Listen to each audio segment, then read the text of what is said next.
the City of Surrey needs to sit down and take the time to go through the report, all the information that's in it, to recognize that the best path forward is the recommendation that we have made. And we have made it on the basis of safe and effective policing in the City of Surrey. And that's why we've also come forward and saying, look, we recognize there are additional costs with that, and those costs should not be borne by the residents or the businesses, and we're willing to sit down to deal with those issues of costs. The issue of vacancies is of critical importance, not just in Surrey, but in communities right across the province. On this edition of Today in BC, Black Press media journalist Lauren Collins brings us up to date, examining what's happening with policing transitions in BC. We'll also hear what Simon Fraser University criminology professor Robert Gordon and a former police officer himself has to say regarding restoration of provincial police service in BC and the creation of at least 3 regional police services. With us today, Black Press media journalist Lauren Collins, who's been following the issue. Thanks for joining us on the podcast, Lauren. Thank you for having me, Peter. Lauren, if I'm following these scenarios correctly, Langley Township has voted to no longer share RCMP with Langley City, and Surrey's transition is now on hold. That's right. In April, the Langley Township voted to move ahead with no longer sharing an RCMP force with the neighboring Langley City.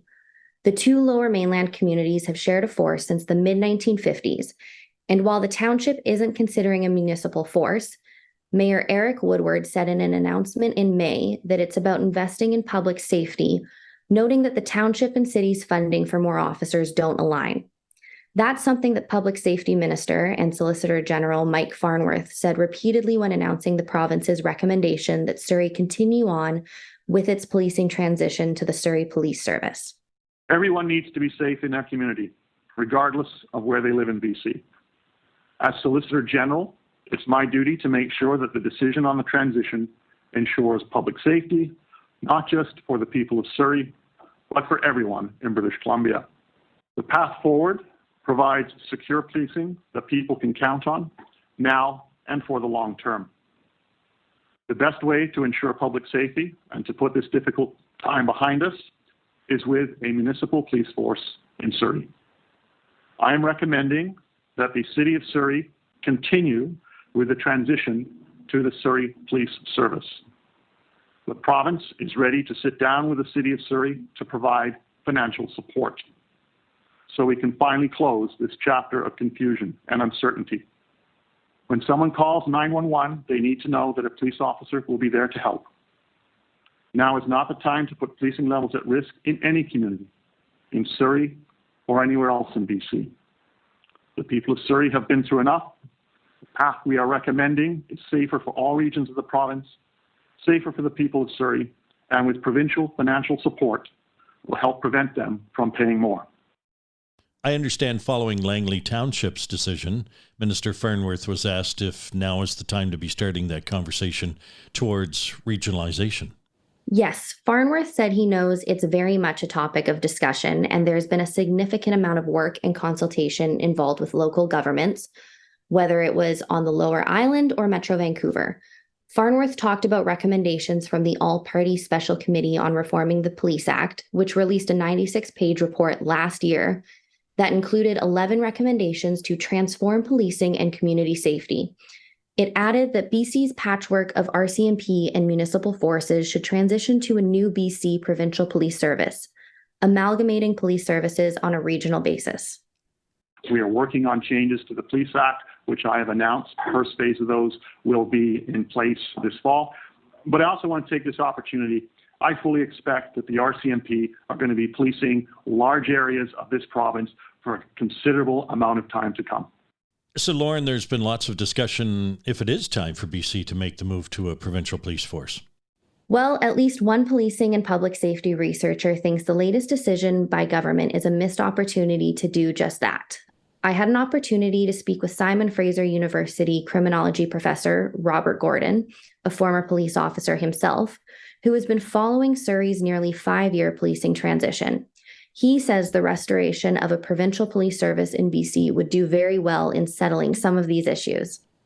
The all-party committee report on reforming the Police Act in BC, which was released couple of years ago now, after some public consultation, extensive public and professional consultation.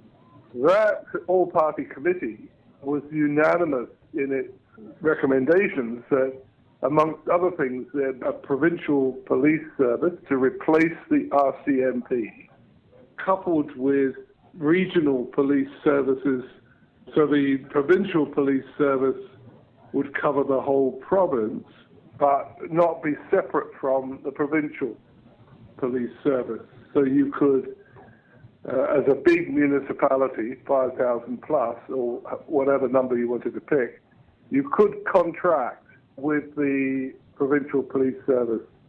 I wouldn't make it optional, quite frankly, but that's because I'm just a big police service guy. You know, I think great economies of scale and efficiencies can be achieved by having fewer boundaries between police services. This certainly has been the experience in Australia, where you have each state in Australia has its own police service. There are no separate regional or municipal police services in Australia. It's all dealt with by the state being the equivalent of a province. And then overarching that, there's a federal police service that deals with national issues like organized crime and order integrity, these sorts of things that are deserving of the attention of a federal police service. So there's an Australian police service that deals with those larger issues. He added at least 3 regional police services should also be created. One in Metro Vancouver, one in the South Vancouver Island region, and one in the Okanagan. Gordon points to Australia's policing model, which he says is a much cleaner and simpler model. Canada, he said, is dealing with an icon and a colonial hangover. RCMP should be disbanded or reduced down to a tourist attraction and have a federal force that solely focuses on organized crime and border integrity.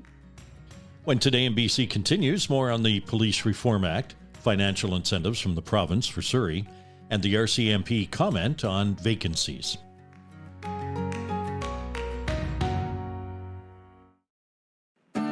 Why spend hours searching dealerships, comparing makes and models? Find the best of BC's inventory in one place, todaysdrive.com. You'll have access to inventory across BC, where you can easily find a vehicle that fits your needs and gets you where you need to go in comfort.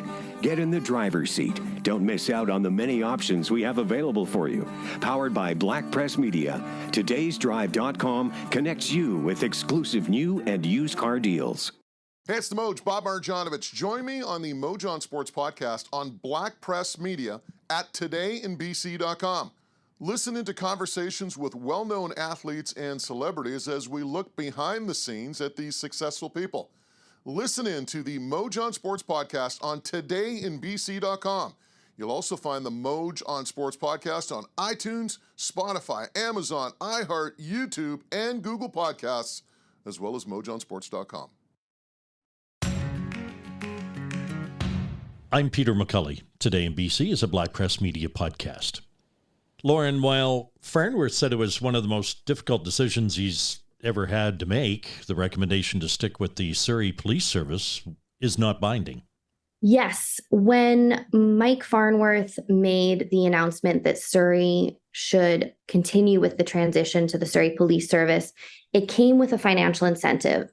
The province is offering to help the city with transition costs. The city can, and Mayor Brenda Locke is hoping to stop the transition and revert back to the RCMP. However, the province has set strict conditions that the city must meet in order to stop the transition and retain the RCMP, which include not taking RCMP officers from other communities to fill Surrey RCMP's ranks again. Lauren, what about these other 11 already existing city police forces? BC has 11 municipal police departments. There's Abbotsford, Central Saanich, Delta, Nelson, New Westminster, Oak Bay, Port Moody, Saanich, Vancouver, Victoria Esquimalt, and West Vancouver. There's also a tribal police force near Lillooet.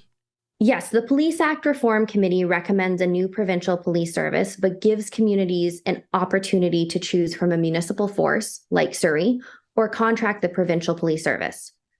The recommendation aligns with the current model in BC, with the only difference being that a provincial service replaced the federal RCMP.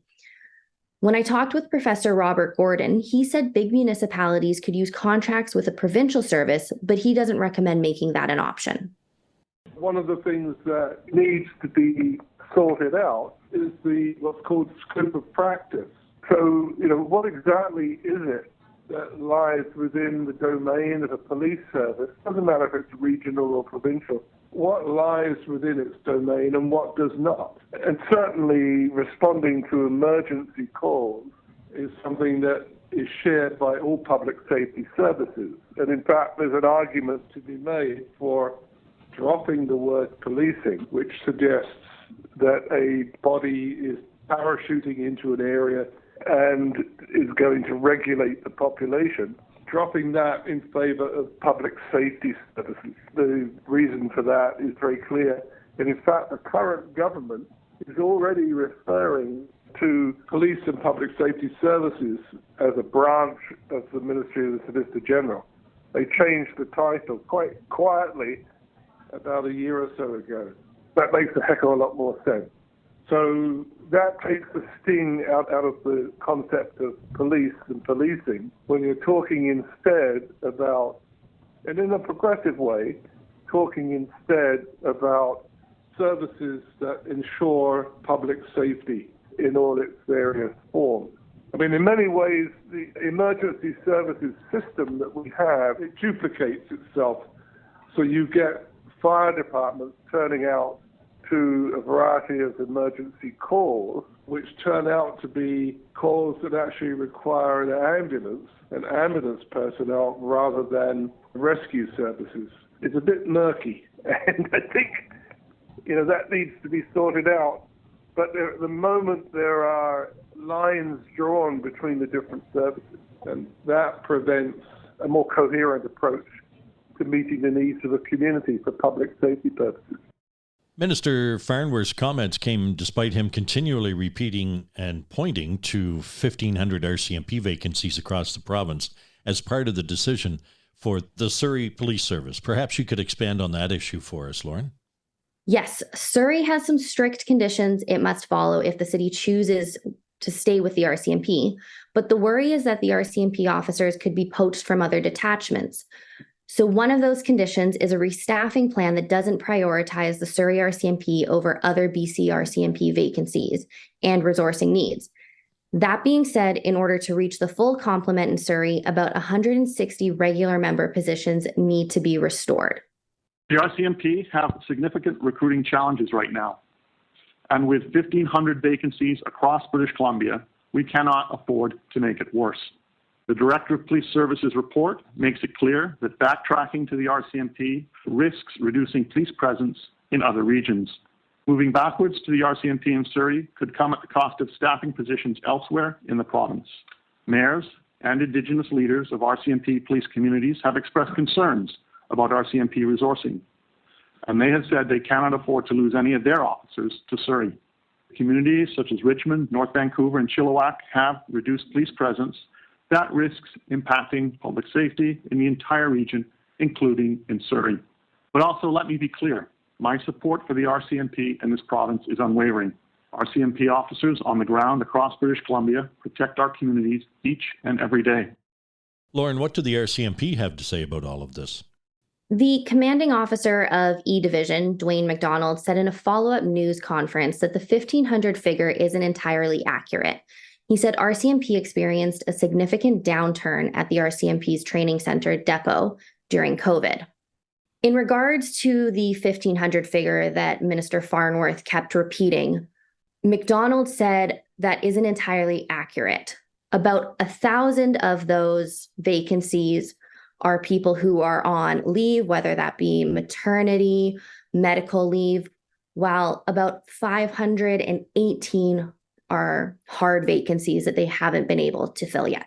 Last fall, Lauren, the Premier, David Eby, promised money for the next 3 years for police funding for RCMP officers. Yes, last November, Premier David Eby promised $230 million over the next 3 years to fund police for about 250 to 270 RCMP vacancies in rural detachments and regional units, as well as to hire more officers for specialized units such as major crime, the sexual exploitation of children, and money laundering. Thanks to journalist Lauren Collins, who continues to follow policing transitions on this edition of Today in BC. If you have suggestions or comments, send us a voice message to podcast@blackpress.ca. You may be part of our podcast mailbag segment. You'll find Today in BC podcasts on iTunes, Spotify, Amazon, iHeart, and Google Podcasts.